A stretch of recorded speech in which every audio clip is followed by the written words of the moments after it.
नमस्ते। आज हम जिस विषय पर चर्चा करने वाले हैं वो शायद पहली बार में थोड़ा आम लगे, शिखा यानी चोटी। आजकल अक्सर हम इसे बस एक पुरानी प्रथा या थोड़ा बहुत अंधविश्वास मानकर छोड़ देते हैं, लेकिन सच कहूं तो जब इसके पीछे के विज्ञान और साइकोलॉजी को देखा गया तो इसकी जड़ें काफी गहरी और हैरान करने वाली निकलीं। ये सिर्फ एक हेयर स्टाइल नहीं है, बल्कि लाइफ साइंस, हेल्थ और स्पिरिचुअलिटी का एक बहुत ही शानदार कॉम्बिनेशन है।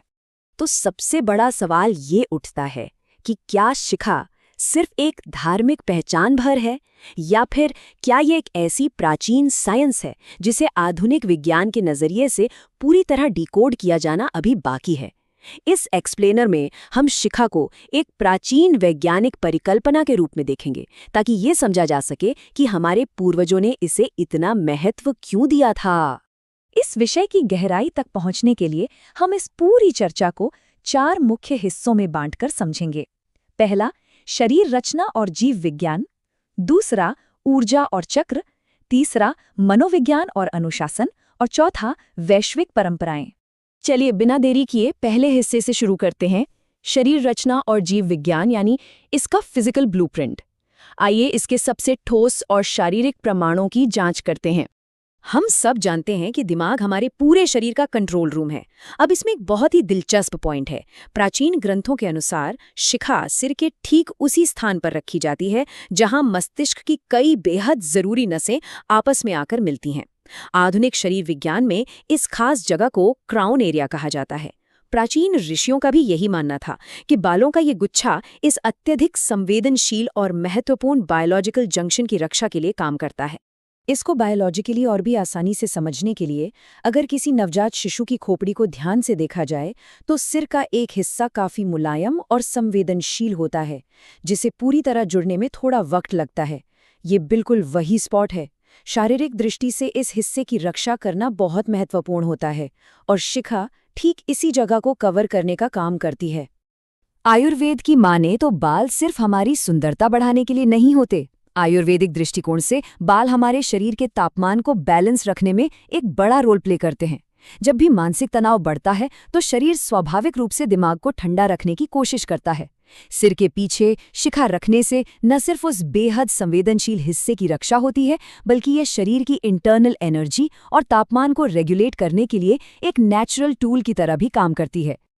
अब आते हैं दूसरे हिस्से पर, जो थोड़ा और डीप है, ऊर्जा और चक्र, यानी हमारा सटल साइंस या सूक्ष्म विज्ञान। यहाँ पर एनर्जी और शिखा के बीच एक गजब का कनेक्शन देखने को मिलता है। भारतीय योग शास्त्र में सहस्रार चक्र को आध्यात्मिक ऊर्जा का सबसे बड़ा केंद्र और ब्रह्मांडीय चेतना का गेटवे माना गया है। और गौर करने वाली बात यह है कि शिखा को बिल्कुल इसी सहस्रार चक्र के ठीक ऊपर रखा जाता है, ताकि इस हाई स्पिरिचुअल एनर्जी को सुरक्षित रखा जा सके। योगिक दृष्टिकोण से अगर इसे स्टेप बाय स्टेप समझें तो जब भी मेडिटेशन शुरू होता है, शरीर के भीतर की ऊर्जा धीरे धीरे ऊपर की ओर उठने लगती है। जैसे जैसे ये एनर्जी सहस्रार चक्र तक पहुंचती है, तब शिखा उस बढ़ती हुई कॉस्मिक एनर्जी को स्टेबल करने का काम करती है। शायद यही वजह थी कि पुराने जमाने में ऋषि मुनि और साधु संत ध्यान में बैठने से पहले अपनी शिखा को कसकर बांध लिया करते थे। अब यहाँ एक थियरी ऐसी भी है जो सुनने में थोड़ी साइफाई लग सकती है। कुछ सिद्धांत ये मानते हैं कि हमारे बाल एक एंटेना की तरह काम करते हैं। हमारे आसपास के वातावरण में जो इलेक्ट्रोमैग्नेटिक वेव्स होती हैं या जो सोलर एनर्जी होती है, शिखा उस प्राकृतिक ऊर्जा को शरीर में केंद्रित करने के लिए एक रिसीवर की तरह काम करती है। चलिए अब बढ़ते हैं तीसरे हिस्से की तरफ, मनोविज्ञान और अनुशासन, यानी हमारे मन का संबंध। एनर्जी के लेवल से हटकर देखते हैं कि इसका हमारी साइकोलॉजी पर क्या असर पड़ता है। यहाँ जो सबसे दिलचस्प तुलना सामने आती है वो 2 अलग अलग मानसिक स्थितियों की है। अक्सर देखा गया है कि खुले बालों को मानसिक चंचलता या रेस्टलेस माइंड से जोड़कर देखा जाता है। इसके विपरीत बंधे हुए बाल, खासतौर पर किसी रिचुअल के दौरान बंधी हुई शिखा, मन की स्थिरता, फोकस और अनुशासन का प्रतीक मानी जाती है। ये महज एक नियम नहीं, बल्कि मन को अनुशासित करने का एक बहुत ही प्रैक्टिकल तरीका था। और अगर इसमें मॉडर्न मेडिसिन के प्रिंसिपल्स को अप्लाई करके देखें तो बात एकदम फिट बैठती है। सिर के पीछे जब बालों का गुच्छा बांधा जाता है तो उस विशेष जगह पर एक हल्का सा दबाव बनता है। एक्यूप्रेशर के सिद्धांतों के अनुसार इन खास पॉइंट्स पर पड़ने वाला ये जेंटल प्रेशर मानसिक तनाव को कम करने और दिमाग को शांत रखने में बहुत मददगार साबित हो सकता है। ये देखना वाकई अद्भुत है कि प्राचीन भारत में एक ही बायोलॉजिकल तकनीक का इस्तेमाल अलग-अलग मनोवैज्ञानिक लक्ष्यों के लिए कैसे होता था। गुरुकुल के छात्रों के लिए ये अनुशासन और फोकस बढ़ाने का टूल था। वहीं युद्ध के मैदान में जाने वाले योद्धा इसे साहस और मेंटल स्ट्रेंथ के इस्तेमाल करते थे। और आध्यात्मिक साधकों के लिए ये ज्ञान के प्रति उनके पूर्ण समर्पण की निशानी थी। आइए अब इस एक्सप्लेनर के आखिरी और चौथे हिस्से पर चलते हैं, वैश्विक प्राचीन परंपराएं यानी भारतीय सीमाओं के पार का दृष्टिकोण। ये देखना काफी हैरान करने वाला है कि ये ऑब्जर्वेशन सिर्फ इंडिया तक सीमित नहीं था।